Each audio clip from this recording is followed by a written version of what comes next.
Good afternoon. Well, thank you for new chapter. Today we will discuss the new and interesting topic,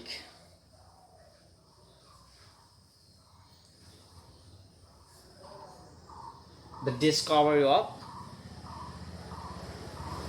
modern physics as well as quantum mechanics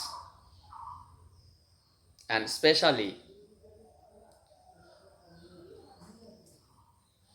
atom. আজকে আমরা class 12-এর আধুনিক পদার্থবিদ্যায় যে 6টি অধ্যায় রয়েছে তার একটি অধ্যায় আমরা ইতিমধ্যে করে রেখেছি। Digital circuit. তার আরেকটা চ্যাপ্টার হচ্ছে গিয়ে অ্যাটম বা পরমাণু। পরমাণুর ব্যাপারটা পরে, এর আগেরটা আমরা করেছিলাম যে ওটা খুব সিম্পল বিষয়, ওটা আমরা যে কোনো মুহূর্তে করতে পারি। কিন্তু আমাদের পরমাণুর বা পারমাণবিক নিউক্লিয়াস, অ্যাটম, কোয়ান্টাম তত্ত্ব, অর্ধপরিবাহী, এগুলো মডার্ন ফিজিক্সের অন্তর্গত। তাহলে why this portion are named by modern physics? এগুলো মডার্ন বলার কারণ কি, সেই মডার্নটা কীভাবে আসলো, সেই মডার্ন ফিজিক্সের উপর আজকে আমরা ইন্ট্রোডাক্টরি স্পিচ বা ইন্ট্রোডাকশন দেবো। প্রথমত ইন্ট্রোডাকশন। দেখো, ডিরেক্টলি অ্যাটম তোমরা ক্লাস 9-10 ছোটোবেলা থেকে পড়েছো, পরমাণু, proton, neutron, electron. Even class 11-এও তোমরা কেমিস্ট্রিতে পড়েছিলে। আমরা ফিজিক্সে 12-এ আমরা আসলাম সেই পরমাণু নিয়ে। তো পরমাণুর ব্যাপারটা তো পড়ে, কিন্তু তার আগে আমাদের কিভাবে এটাকে আমরা আধুনিক পদার্থবিদ্যায় অন্তর্গত করব, মানে আধুনিক পদার্থবিদ্যায় কিভাবে আসলো, তাহলে সেই বিষয়টাকে একটু আমরা আলোচনা করতে গেলে কি দাঁড়ায়। তাহলে আমরা যদি বলি সৃষ্টির প্রথম থেকে, যবে থেকে আমাদের ক্যালেন্ডার স্টার্ট হয়েছে, খ্রিস্টপূর্বাব্দ বলতে পারো বা খ্রিস্টাব্দ বলতে পারো, সেখান থেকে আপ টু 1900, মানে 1900 শতাব্দীর আগে পর্যন্ত যে ফিজিক্স, সেটাকে বলা হয় ক্লাসিক্যাল ফিজিক্স বা ক্লাসিক্যাল মেকানিক্স। এই ক্লাসিক্যাল ফিজিক্স আর কোয়ান্টাম ফিজিক্স, এই ডিসকভারশনটা আমরা দেখব আপ টু 1900 পর্যন্ত ফিজিক্সটাকে বলা হয় ক্লাসিক্যাল ফিজিক্স। ক্লাসিক্যাল ফিজিক্স একটু ভালো করে বোঝার চেষ্টা করো, কারণ এই আলোচনার দ্বিতীয় কখনো আসবে না। আর সব থেকে বড় বিষয়, এই চ্যাপ্টারের ম্যাথামেটিক্স করতে গেলে 2-3টে লেকচার এনাফ, কিন্তু এই মেইন বিষয় কিভাবে পরমাণুটা কি, ছোটবেলা থেকে পড়ে এসেছি পরমাণু কি, মডার্ন ফিজিক্স কি, মানে আমাদের এই বিষয়গুলো একটু না জানলে নয়, আমাদের খুবই জরুরি এটা জানা। জেনে পড়লে বিষয়টা পড়তে ভালো লাগে, ইন্টারেস্টিং যাবে, আমরা কি পড়ছি, কেন পড়ছি, এটা হচ্ছে ব্যাপার। ক্লাসিক্যাল ফিজিক্স কাকে বলা হয়? আপ টু 1900 পর্যন্ত, মানে 19 শতকের আগে পর্যন্ত যে ফিজিক্স হয়েছিল, সেই ফিজিক্সকে বলা হয় ক্লাসিক্যাল ফিজিক্স। এই ক্লাসিক্যাল ফিজিক্সের মধ্যে এই 19 শতকের আগে পর্যন্ত এই ক্লাসিক্যাল ফিজিক্সকে মেনলি 3টি পার্টে ভাগ করা হয়। একটাকে বলা হয় ক্লাসিক্যাল মেকানিক্স।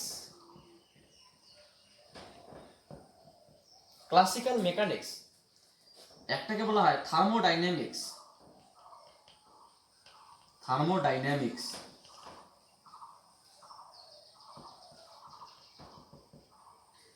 একটাকে বলা হয় ইলেকট্রোম্যাগনেটিজম। ইলেকট্রোম্যাগনেটিজম। তাহলে 1900 শতকের আগে পর্যন্ত এই সমস্ত ফিজিক্স নিয়ে আলোচনা করা হয়েছিল, বা এই সমস্ত ফিজিক্সের আলোচনা পর্যালোচনা হয়েছে। এক কথায় আমরা এটাকে বলতে পারি নিউটনিয়ান ফিজিক্স, বা ক্লাসিক্যাল ফিজিক্স অপর নাম নিউটনিয়ান ফিজিক্স, বা সনাতন বলবিদ্যা, সনাতন বলবিদ্যা, সনাতন মেকানিক্স বলা যেতে পারে। ক্লাসিক্যাল কথার অর্থ সনাতন। হ্যাঁ, এই হচ্ছে কি আমাদের আপ টু 1900 পর্যন্ত। কিন্তু যদি আমরা একটু এগিয়ে যাই, এই ক্লাসিক্যাল মেকানিক্সের পরে কোয়ান্টাম মেকানিক্সটা কেন আসলো, বা আধুনিক পদার্থবিদ্যার ব্যাপারটা কোথায় আসলো? তাহলে নিশ্চয়ই এটা কোথাও ফেল করেছে। তাহলে এর ফেল অনেক রকম আছে। মেইনলি আমরা দুটো বিষয় দেখবো এখানে, যে দুটি বিষয়ের জন্য এখানে মেইনলি ফেল হয়েছে, সেই দুটি বিষয়কে আমরা দেখব। তাহলে সেই দুটিকে বলা যেতে পারে ডোমেইনস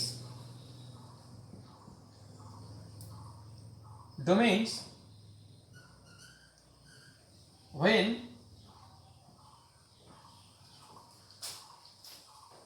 classical mechanics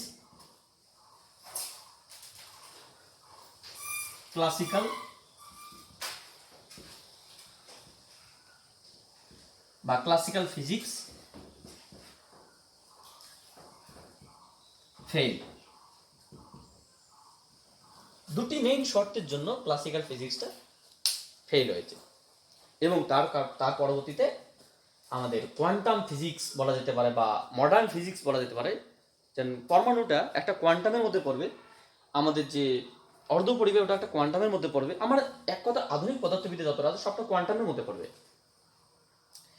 তো এই দুটি কারণে আপ টু 1900 এটা দিয়ে যতদিন চলেছিল, কিন্তু এটা পরবর্তী কারণে এর এই সমস্ত ক্লাসিক্যাল ফিজিক্সের ক্লাসিক্যাল মেকানিক্স, থার্মোডাইনামিক্স, ইলেকট্রোম্যাগনেটিজম দিয়ে পরবর্তী পর্যন্ত আর এগোয়নি, এখন পর্যন্ত আর এগোয়নি। কারণ দুটি domains when classical physics fail, দুটো মেইন কারণের জন্য ফেল হয়েছে। তার মধ্যে আমরা একটা কি বলতে পারি,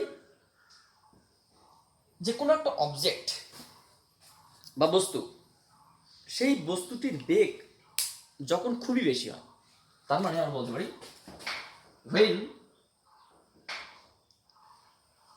when the object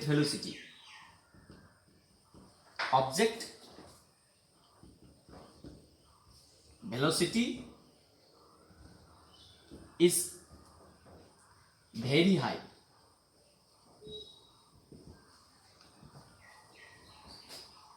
nearly about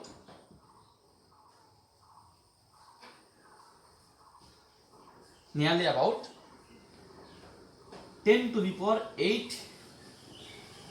metre per second. তখন কোনো একটা কণা যখন এই বেগে চলবে, বা এই বেগের এই অর্ডারে বেগে চলবে, তখন কিন্তু সেটা ক্লাসিক্যাল মেকানিক্স আর মেনে চলে না। বাংলা কথায় হচ্ছে কি, যখন কোনো একটি বস্তু, অবজেক্ট, পার্টিকেল বা ম্যাটার উচ্চ গতিবেগ নিয়ে চলে, when the object velocity is very high, nearly about 10 to the power 8 metre per second. তার মানে আমরা বলতে পারি কি, যে light velocity 10 to the power 8 metre, মানে লাইটের অর্ডারের কাছাকাছি। এই অর্ডার নিয়ে সেটা 3 না হয়ে 2 হতে পারে, 1.5 হতে পারে, বা সামথিং কিছু হতে পারে। মানে এই অর্ডার, যে সমস্ত বস্তু এই অর্ডার নিয়ে চলে, তাদের ক্ষেত্রে এই ক্লাসিক্যাল মেকানিক্স, তারা সেই সমস্ত বস্তুরা ক্লাসিক্যাল মেকানিক্সের ধর্ম, বা নিউটনিয়ান ধর্ম, বা থার্মোডাইনামিক্সের যে নেচার, বা ইলেকট্রোম্যাগনেটিজমের যে নেচার, সেগুলো ওরা মেনে চলে না। যদিও তোমরা এগুলো এখন সবটা সঠিকভাবে জানো না, কারণ ইলেকট্রোম্যাগনেটিজম তোমাদের ক্লাস 12-এর অধ্যায় থাকলেও সেটা পড়ানো হয়নি। যখন পড়ানো হবে তোমরা বুঝতে পারবে বিষয়গুলো, এটা হয় না। আর 2 নম্বর কারণটা আমরা কি বলতে পারি, এটাও মেনে চলে না, সেটাকে বলা হয় অ্যাটমিক রিয়ালিন।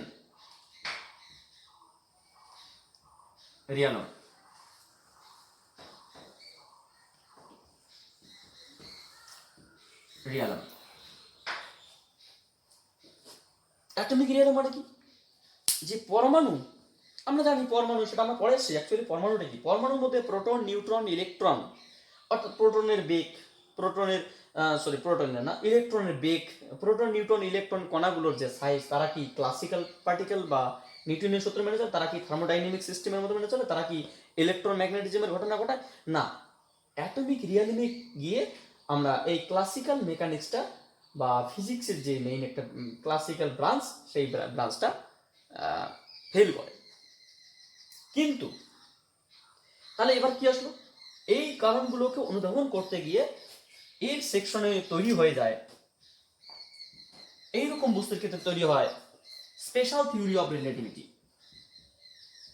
স্পেশাল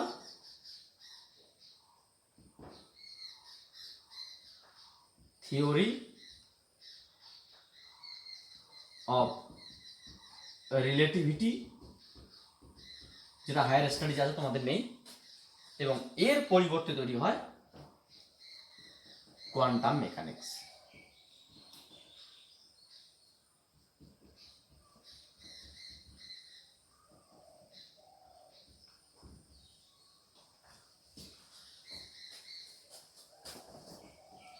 কোয়ান্টাম মেকানিক্স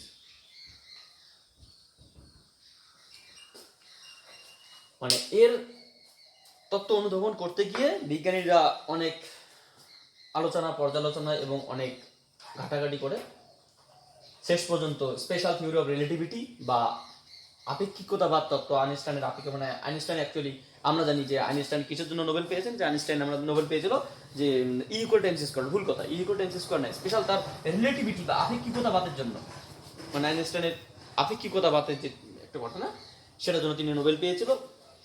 তো এই ভেলোসিটি, যে কোনো বস্তু যদি আলোর বেগ নিয়ে চলে তাহলে তার ভর হচ্ছে গিয়ে অসীম হবে, বাস্তব কোনো বস্তু যদি হয়। এবং ক্লাসিক্যালি কোনো পার্টিকেল যদি লাইট ভেলোসিটি চলে বা এই অর্ডার নিয়ে ভেলোসিটি চলে, তাহলে সেই বস্তুর ভর এতটাই বেশি হবে, তা ওয়ার্ল্ডে এমন কোনো ইনস্ট্রুমেন্ট এখনো পর্যন্ত সৃষ্টি হয়নি বা এখনো পর্যন্ত ক্রিয়েট হয়নি যে ওই বস্তুটির ভর সহ্য করতে পারবে। কেন, সেটা আমরা পরবর্তীতে আসবো। হ্যাঁ, অনেক ব্যাপার আছে এগুলোর পেছনে, যদি আমরা এ নিয়ে যখন ম্যাথামেটিক্সে বা মেইন আলোচনা চলে যাবে তখন। অ্যাটমিক রিয়ালিজম মানে কি? যে পরমাণুর যে অনুধাবন, পরমাণুর ভিতরকার আলোচনা, এই আলোচনা করতে গিয়ে এই ক্লাসিক্যাল মেকানিক্স ফেল হয়। অর্থাৎ এই পরমাণুর আলোচনাতে কি আসলো? যে কোয়ান্টাম মেকানিক্সের আবিষ্কার হয়ে আসলো।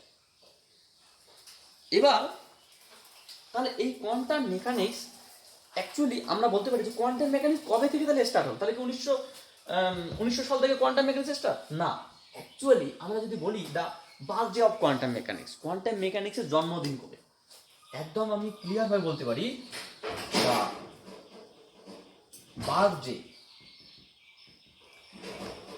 Birthday of quantum mechanics. তোমাদের মনে হতে পারে স্যার মেকানিক্স তো আমাদের 11-12 নেই, তাহলে এগুলো কেন পড়ানো হচ্ছে? Mechanics actually quantum mechanics, classical mechanics, এগুলো অ্যাকচুয়ালি মানে হায়ার স্টাডিজে বা বিএসসি, এমএসসিতে রয়েছে। কিন্তু আমরা এটা কেন বলছি? কারণ এই যে অ্যাটম নিয়ে আলোচনা করবো আমরা, অ্যাটমিক রিয়ালিজম মানে পরমাণুর ভেতরকার দুটো চ্যাপ্টার আছে এখানে, এই কারণে এগুলো আলোচনা করতে হচ্ছে যে এর উপর দুটো চ্যাপ্টার, একটা পরমাণু আছে, একটা পরমাণু নিউক্লিয়াস রয়েছে। এই পরমাণু কোথা থেকে আসলো, কিভাবে সৃষ্টি হলো, কেন এটা কেন পড়তে শুরু করবো, তার একটা আমরা মানে ছোট্ট করে একটা ইন্ট্রোডাক্টরি স্পিচ আমরা জানবো। The birthday of quantum mechanics, specially বলা যেতে পারে দ্য 14 ডিসেম্বর in 1900।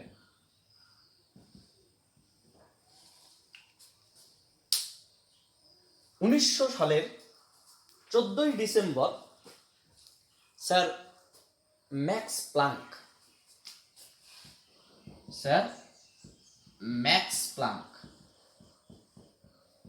তোমরা পরবর্তীতে নাম শুনবে, ম্যাক্স প্লাঙ্ক প্রথম কোয়ান্টাম মেকানিক্স নিয়ে একটা পেপার প্রডিউস করে, প্রথম এই 14 ডিসেম্বরে। Sir Max Planck in 14th December produce a paper. This paper are explain the black body radiation. মানে ম্যাক্স প্ল্যাঙ্ক প্রথম বলেন যে কোনো কৃষ্ণ বস্তু সব রকমের রশ্মিকে শোষণ করতে পারে, আবার কোনো কৃষ্ণ বস্তু যদি উত্তপ্ত হয় তাহলে সেখান থেকে সমস্ত রকমের রশ্মি নির্গত করতে পারে। সেটা তুমি যে কোনো রশ্মি বলতে পারো, কসমিক রে বলতে পারো, আল্ট্রাভায়োলেট রে বলতে পারো, ভিজিবল রে বলতে পারো, এক্স রে, গ্যামা রে অ্যান্ড এক্সেট্রা এক্সেট্রা। তাহলে কোনো একটা আদর্শ কৃষ্ণ বস্তু সমস্ত রকম, কারণ কৃষ্ণ বস্তু সমস্ত রশ্মিকে, এখন কৃষ্ণ বস্তু যদি কোনো রশ্মি পড়ে তাহলে সেটাকে শোষণ করে নেয়, সেটা আমরা ক্লাস 11-এ পড়েছিলাম, দ্য হিট ট্রান্সমিশন, তাপের সঞ্চালন চ্যাপ্টার লাস্টের দিকে। তো আদর্শ কৃষ্ণ বস্তু তাকে বলা হয় যে সে সমস্ত রশ্মিকে শোষণ করতে পারে, সেখান থেকে কোনো রিফ্লেকশন হয় না, আবার সেখান থেকে সমস্ত রকম রশ্মি বেরোতে পারে। তা তিনি প্রথম 1900 শতকের 14ই ডিসেম্বর স্যার ম্যাক্স প্ল্যাঙ্ক একটা সেমিনারে একটা পেপার প্রডিউস করে, যে পেপারে তিনি বলেছিল যে কোনো কৃষ্ণ বস্তু যেমন সমস্ত রশ্মিকে শোষণ করে, তেমন সমস্ত মানে সেই কৃষ্ণ বস্তু যখন উত্তপ্ত করা হয় সেই কৃষ্ণ বস্তু সমস্ত রকম রশ্মি নির্গত করতে পারে। এই যে সমস্ত রকম রশ্মি নির্গত করতে পারে, অর্থাৎ হাউ দিস রে, light is one type of রে, তাহলে light is one type of energy, তাহলে রে অ্যান্ড এনার্জি। তাহলে কোনো একটা রশ্মি যদি হয়, রশ্মি একটা ফ্রিকুয়েন্সি থাকবে, কম্পাঙ্ক থাকবে, তাহলে সেই ফ্রিকুয়েন্সি থাকে, কম্পাঙ্ক থাকে, তাহলে ম্যাক্স প্ল্যাঙ্ক প্রথম বলেন, তিনি প্রথম সেখানে একটা সূত্র, প্রথম কোয়ান্টাম মেকানিক্সের প্রথম সূত্র তিনি লেখেন যে যে কোনো তড়িৎচুম্বকীয় তরঙ্গ বা ইলেকট্রোম্যাগনেটিক রে, যে কোনো তড়িৎচুম্বকীয় তরঙ্গ বা যে কোনো রশ্মি যে শক্তি নিয়ে চলে সেই শক্তিটা হচ্ছে E = h নিউ, মিউ না নিউ, E = h নিউ, যেখানে বলা হয় new = c/λ, frequency of the ray, incident or emitted ray, শোষিত রশ্মি বা নির্গত রশ্মি। তাহলে কোনো একটা ফোটন কণার আলোক রশ্মির শক্তি কত, এটাকে বলা হয় ফোটনের শক্তি। তাহলে ফোটন কণা, তিনি কি সেগুলোকে বলছেন ফোটন, ফোটন কণা। সেই ফোটন আলোর ব্যাপারে আমরা পরবর্তীতে আসবো, কারণ আমরা বলছিলাম যে এই কারণেই এই চ্যাপ্টারটা আমরা আলোচনা করবো, কারণ এই ফোটনের ব্যাপার স্যাপারটা একটু তোমাদের ধারণাটা আসবে। তাহলে বলা যেতে পারে কোয়ান্টাম মেকানিক্সে this is the first mathematical sign. Sign মানে সিগনেচার না, সাইন মানে চিহ্ন, প্রথম সূত্র, যে সূত্রটাকে বেস করে কোয়ান্টাম মেকানিক্স স্টার্ট। এটা কত সালে? 1900 সালের 14 ডিসেম্বর। এরপরে অনেক বিজ্ঞানীদের অবতরণ হয়েছে। আমি জাস্ট আসলাম যখন একটু তোমাদের একটু হালকা করে বলে দিই বিষয়টা কি দাঁড়ালো, আমার যতটুকু মনে পড়ে।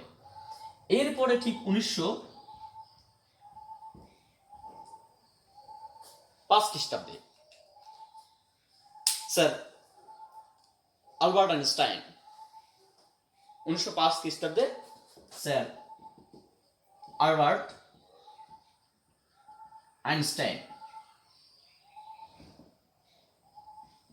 আইনস্টাইন তিনি ফটো ইলেকট্রিক এফেক্ট কি করেছিল, এটা তো রেডিয়েশন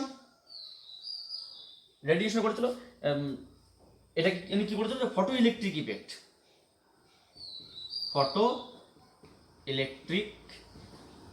ইফেক্ট বা আলোক তড়িৎ ক্রিয়া, মানে কোনো একটা প্লেটের মধ্যে আলো এসে পড়লে সেই প্লেট থেকে ইলেকট্রন নিঃসরণ ঘটে বা রশ্মি নির্গত হয়। তাহলে তাই যদি ঘটে তাহলে সেক্ষেত্রে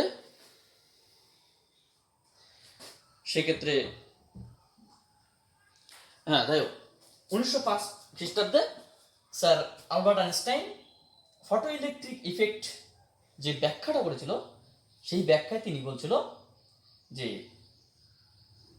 তিনি এই ফটো ইলেকট্রিক ইফেক্ট করার জন্য তিনি স্যার ম্যাক্স প্লাঙ্কের এই সূত্রটার সাহায্য নিয়েছিল। মানে আলো এক প্রকার শক্তি, যেটা এক একটা কণা না, এটা একটা তরঙ্গ। কণার ঘটনাটা পড়াশোনা সবাই প্রথম ম্যাক্স প্লাঙ্ক বললো যে তড়িৎচুম্বকীয় তরঙ্গ বা রেডিয়েশন, বিকিরণ বা শোষণ এক ধরনের তরঙ্গ, সেটাকে এক ধরনের তরঙ্গ, সেই তরঙ্গের তরঙ্গদৈর্ঘ্য যদি ল্যাম্ডা হয় তাহলে সেই তরঙ্গের কম্পাঙ্ক এতটা, সেই তরঙ্গের শক্তি হচ্ছে এত, সেই তরঙ্গ হলো ফোটন শক্তি। তাহলে কোনো তড়িৎচুম্বকীয় তরঙ্গ, দ্যাট মিনস লাইট, যখন ওটা ফোটন, আলো মানে একটা ফোটন, তাহলে ফোটন কণা যদি কোনো প্লেটের উপর এসে পড়ে তাহলে সেই প্লেটটি থেকে ইলেকট্রন নিঃসরণ করতে পারে, সেই ভোল্টেজ সৃষ্টি হতে পারে, এক্সেট্রা এক্সেট্রা, যেটার উপর বেস করে আমাদের একটা চ্যাপ্টার আছে যে এটাকে বলা হয় ডুয়ালিটি নেচার অফ প্রপার্টি। আমরা এটাকে বলেছিলাম ইন্ট্রোডাক্টরি স্পিচে বলেছিলাম ডুয়াল নেচার অফ প্রপার্টি, মানে পদার্থের দ্বৈত সত্তা। সেখানে এই আলবার্ট আইনস্টাইনের যে আলোক তড়িৎ ক্রিয়া ব্যাপারটা আছে, তিনি প্রথম বলেন যে যে কোনো একটা প্লেটের মধ্যে যদি ফোটন কণা পড়ে তাহলে সেই ফোটন প্লেট থেকে একটা শক্তি, প্রথমত তার শক্তি হস্তান্তর ঘটে, আর সেখান থেকে কিছুটা শক্তি কার্যে রূপান্তরিত হয়। অর্থাৎ তিনি আবার প্রমাণ করলেন যে কোনো তড়িৎচুম্বকীয় তরঙ্গ বা কোনো ফোটন কণা তরঙ্গ নিয়ে চলে। তিনি আবার এই সূত্রটাকে, তার মানে কি, তিনি ম্যাক্স প্লাঙ্ককে আবার প্রমাণ করলেন যে এই সূত্রটা কারেক্ট। শুধু এখানেই শেষ কথা নয়, 1905 এরপরে 1913 খ্রিস্টাব্দে, এরপর 1913 খ্রিস্টাব্দে নিলস বোহর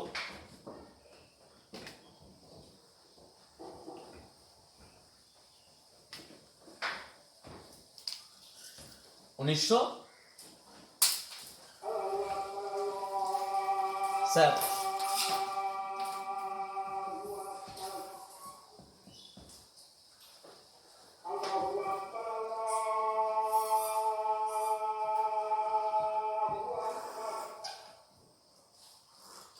তো 1913 খ্রিস্টাব্দে স্যার নিলস বোহর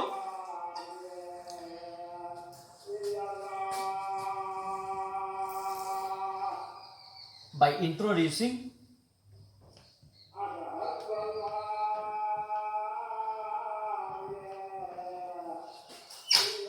Bohr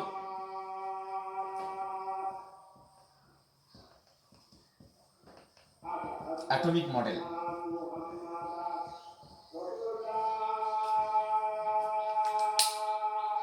উনিশশো 13 খ্রিস্টাব্দে নিলস বোহর, অনেকে এটাকে বলে বোর, ওটা বোর না, এটাকে অ্যাকচুয়ালি পড়তে হবে Bohr's, Niels Bohr's, BOHR Bohr, Niels Bohr. তার বোর অ্যাটমিক মডেল বা পরমাণু মডেল ব্যাখ্যা করতে গিয়ে তিনি প্রথম কোয়ান্টাম যে কন্ডিশন, তিনি প্রথম model to explain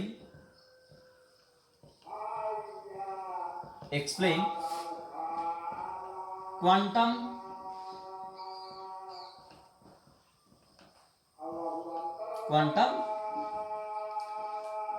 condition or angular momentum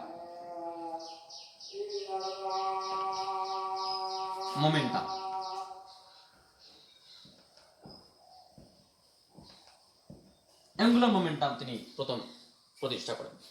অর্থাৎ এখানে ব্যাপারটা কি দাঁড়ালো, তিনি এগুলো সবাই কি আসলো, প্রথমত ম্যাক্স প্লাঙ্ক আসলো 1900 খ্রিস্টাব্দের 14 ডিসেম্বর। ইনি বলল যে যে কোনো রেডিয়েশন তড়িৎচুম্বকীয় তরঙ্গ নিয়ে চলে, তার একটা এনার্জি থাকে, যাকে ফোটন এনার্জি, অর্থাৎ তড়িৎচুম্বকীয় তরঙ্গ। সেই তড়িৎচুম্বকীয় তরঙ্গর উপর সেই ধারণাকে কাজে লাগিয়ে 1905 খ্রিস্টাব্দে স্যার আলবার্ট আইনস্টাইন হচ্ছে গিয়ে তিনি ফটো ইলেকট্রিক ইফেক্ট ব্যাখ্যা করেন, অর্থাৎ এই সূত্রটা আবার প্রমাণ করলো। এবার তিনি আবার আসলো কি 1913 খ্রিস্টাব্দে নিলস বোহর তার Bohr atomic model introducing Bohr atomic model, তার বোরের তত্ত্ব ব্যাখ্যা করার জন্য তিনি কোয়ান্টাম কন্ডিশন, যেটাকে বলা হয় অ্যাঙ্গুলার মোমেন্টাম, আমরা জানতাম ক্লাস 11-এ তোমাদের ছিল যে মোডের কোয়ান্টাম শর্তকে বলা হয় কৌণিক বেগ, বলা হয় কৌণিক ভরবেগ হচ্ছে তোমাকে nh/2π, এটাকে বলা হয় কোয়ান্টাম কন্ডিশন। মানে কোনো একটি কণা কত নম্বর কক্ষে থাকতে পারে এটাকে মানে বোর্ডের শর্ত, কোয়ান্টাম শর্ত বা তার তৃতীয় পোস্টুলেটস তিনি এই কোয়ান্টাম কন্ডিশন, অর্থাৎ ইলেকট্রন কোথায় থাকবে, ইলেকট্রন কি ধরনের কণা, এই ক্ষুদ্র তো মানে ক্ষুদ্র ক্ষুদ্র সম্পর্কে তিনি ইলেকট্রনের একটা স্বচ্ছ ধারণা দেন। হ্যাঁ, তবে এর পিছনে একটা রহস্য আছে, রাদারফোর্ডের একটা ঘটনা আছে। স্যার রাদারফোর্ড অ্যাটমিক মডেল ছিল, আবার বোহরস অ্যাটমিক মডেল ছিল। রাদারফোর্ড অ্যাটমিক মডেল আমরা যখন পরমাণুতে আসবো তখন আমরা ডিটেইল আলোচনা করব। তো রাদারফোর্ড অ্যাটমিক মডেল এবং বোহর অ্যাটমিক মডেলের মধ্যে আমরা দেখুন রাদারফোর্ডের কিছু ত্রুটি আছে, বোহর সেগুলোকে রিজলভ করলো। রাদারফোর্ড এবং বোহর একই কথা বলছে, দুজনের মধ্যে মতভেদ মানে মানে সমান মত কোথায়, যে দুজনেই বলছে যে পরমাণু একটা ক্ষুদ্রতম কণা যার প্রোটন, নিউট্রন, ইলেকট্রন দ্বারা তৈরি, যার নিউক্লিয়াসে অতি ক্ষুদ্র পরিসরের মধ্যে সমস্ত ভর থাকে, যেখানে ইলেকট্রনগুলি ভি বেগে যদি গতিশীল হয়, তাহলে রাদারফোর্ডে যা বলেছে, নিলস বোরও বলছে যে সেই ইলেকট্রনগুলি কক্ষপথে আবর্তনশীল হওয়ার জন্য একটা অভিকেন্দ্র বলের সৃষ্টি হয়, সেন্ট্রিপেটাল ফোর্স, সেটা কত, যে mv²/r। দুজনে সাপোর্ট করেছে। আবার কি বলছে যে কোনো একটা পরমাণুর যে কেন্দ্র বা নিউক্লিয়াস, সেই নিউক্লিয়াসের মধ্যে সমস্ত ভর কেন্দ্রীভূত থাকে, এটা দুজনেই সাপোর্ট করেছে। এবং তারা কি বলছে যে একটা তাদের মধ্যে একটা ইলেকট্রন এবং প্রোটনের মধ্যে একটা ইলেকট্রোস্ট্যাটিক অ্যাট্রাকশন বা স্থিত আকর্ষণ বল সৃষ্টি হয়, যেটাকে আমরা বলতে পারি 1/4πε0 z²/r। এগুলো হচ্ছে z²/r²। এবার এগুলো হচ্ছে কি ওরা সাপোর্ট করেছিল, কিন্তু রাদারফোর্ড কোথায় ত্রুটি আসলো? রাদারফোর্ড বলেছিল যে রাদারফোর্ডের মতানুসারে যে পরমাণুর স্থায়িত্ব অতি মানে খুবই কম, অর্থাৎ কোনো একটি পরমাণু বাস্তবে 10⁻⁸ সেকেন্ড পর্যন্ত বেঁচে থাকতে পারে। মানে যেখানে চার্জের অস্তিত্ব রয়েছে, অর্থাৎ ইলেকট্রন, প্রোটন, নিউট্রন থাকতে পারে, সেই ইলেকট্রন, প্রোটন, নিউট্রন সবটাই নিউট্রাল, অর্থাৎ এই যে কাঠ, বোর্ড এরকমের হবে, সেটা 10⁻⁸ সেকেন্ড, মানে 1 সেকেন্ডের 100 কোটি ভাগের 1 ভাগ বলতে গেলে 100 কোটি 10 কোটি ভাগের 1 ভাগ, 1 সেকেন্ড 10 কোটি ভাগের 1 ভাগ সময়ের মধ্যে 1 সেকেন্ডকে 10 কোটি ভাগে ভাগ করতে গেলে কি হবে, 10 কোটি ভাগের 1 ভাগ সময়ের মধ্যে যে কোনো, তাহলে বাস্তবে কোনো কিছু সৃষ্টি হতো না, মানে কোনো কিছু সৃষ্টি হতো না, কারণ ইলেকট্রন, প্রোটন, নিউট্রন ছাড়া কোনো কিছু, এই যে লাইট, আলো, সূর্য থেকে রশ্মি, কোনো কিছু সৃষ্টি হওয়া সম্ভব না। যে oxygen gas, electron, proton, neutron, carbon, মানে কোনো কিছু সৃষ্টি হতো না। তাহলে রাদারফোর্ড এখান থেকে ফেল হয়ে গেল। রাদারফোর্ডের পরে থেকে আসলো নিলস বোহর। এরপরে এটা চলতে এবার ধরে না তোমার 1900 এর মধ্যে মাঝখানে আরো আছে, অবশ্যই আমি সবকিছু বলতে পারবো না, কারণ আমার সপ্তাহ আগে, অনেকদিন আগেকার বিষয় জানার নেই অতটা, যে 19 সালের 14 ডিসেম্বর প্রথম ডিসকভার, তারপর হচ্ছে আলবার্ট আইনস্টাইনের এক্সপ্লানেশন, নিলস বোহর, তারপরে হচ্ছে আমরা বলতে পারি 1923 সালে, 1923, তাহলে 1923 সালে H Compton, sir H Compton, এটাকে হলো কম্পটন ইফেক্ট। কম্পটন 1923 সালে স্যার এইচ কম্পটন তার কম্পটন ইফেক্ট ডিসকভার করে, যেটা দিয়ে তিনি আবার প্রমাণ করেন যে কোনো পদার্থ তরঙ্গের ন্যায় আচরণ করে, এটা তরঙ্গের ন্যায় আচরণ করছে, এটা তরঙ্গের ন্যায় আচরণ করছে, এরা সবাই তরঙ্গের ন্যায় আচরণ করে, বিষয়টা বলছে। এর পাশাপাশি এই যে ঘটনাটা আসলো, ম্যাক্স প্ল্যাঙ্ক থেকে শুরু করে, আলবার্ট আইনস্টাইন থেকে শুরু করে, নিলস বোহর থেকে শুরু করে, এইচ কম্পটন, এই যে জগৎটা, মানে 1900 শতক থেকে 25 সাল, লাগভাগ 25 সাল পর্যন্ত এই যে জগৎটা, এটাকে বলা হয় কোয়ান্টাম মেকানিক্স না, এটাকে বলা হয় ওল্ড কোয়ান্টাম মেকানিক্স। কোয়ান্টাম মেকানিক্সের আবার দুটো ভাগ আছে, একটা ওল্ড, একটা নিউ। এর আবার দুটো ভাগ আছে, একটা ম্যাট্রিক্স মেকানিক্স, একটা ওয়েভ মেকানিক্স। তো এটাকে বলা হয় ওল্ড কোয়ান্টাম মেকানিক্স। এই ওল্ড কোয়ান্টাম মেকানিক্স, এটার মানে সঙ্গে সঙ্গে প্যারালালি আরো দুজন সায়েন্টিস্ট, স্যার হাইজেনবার্গ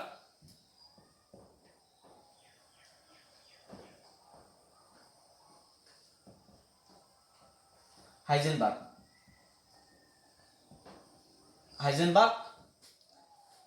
এবং ইরভিন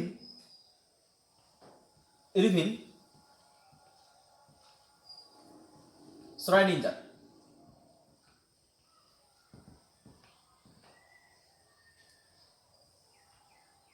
ইরভিন, এখানে ওর উপর দুটো ফোঁটা আছে, আমি এখনো পর্যন্ত জানি না ওটা কেন হয়। স্যার ইরভিন শ্রোডিঙ্গার, হাইজেনবার্গ, যেটাকে তোমরা হাইজেনবার্গের অনিশ্চয়তা নীতি ক্লাস 11 কেমিস্ট্রিতে তোমরা পড়েছিলে। হাইজেনবার্গ এবং ইরভিন শ্রোডিঙ্গার, ইনি 1927 সালে এবং ইনারটা 1925 সালে। এরা একই সঙ্গে প্যারালালি যে ফোটন কণা, সেই ফোটন কণা নিয়ে ওরা আলোচনা করলো। আচ্ছা, এটা আসার আগে একটা জিনিস আমি ভুলে গেছি অবশ্য, হ্যাঁ অবশ্যই ওটা বলা উচিত। যেমন যে কোনো কণা তরঙ্গের মতো আচরণ করে, ঠিক সেরকমই যে কোনো তরঙ্গের মধ্যে কণা ধর্মটা ব্যাপার আছে। সেটা প্রথম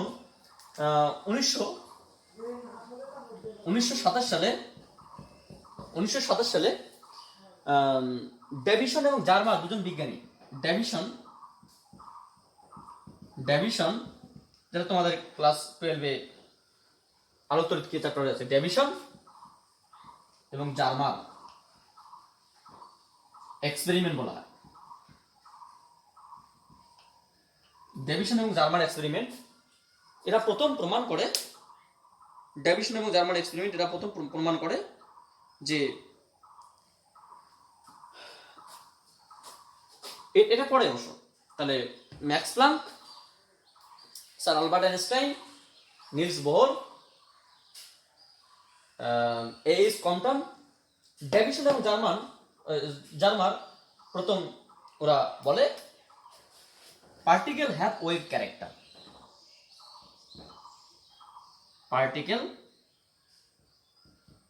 particle have wave characters।